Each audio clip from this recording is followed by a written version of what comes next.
क़ुरान फरमाए थो त ॾिसो अलाह जो इहो तरीक़ो कोन्हे जो कंहिंखे ॾिनल नेमत फुरे वठे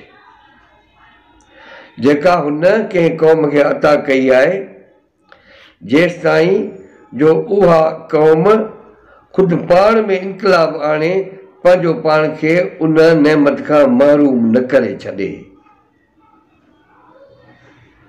यादि रखो अलाह जे मकाफ़ाती कानून यादि रखो अलाह जो मकाफ़ाती कानून सभु कुझु सुणे थो ऐं हर ॻाल्हि खां वाक़ुफ़ु आहे। ॾातार ॾुख क्या पाणा उते मङणे छॾे दर मुंहिंजो पिनी को ॿिया तेलाई पियो आहे विच विला ॾीहड़ा। इहा पुण कूड़ी सिध जीअं लिकियो लियाका पाईं पई पिरांजे नथे मथे अङण अध। इहा पुण कूड़ी सिध जीअं खायो खिलियो सुम्हे। महिनत करणी पवंदी पोरियो करणो पवंदो।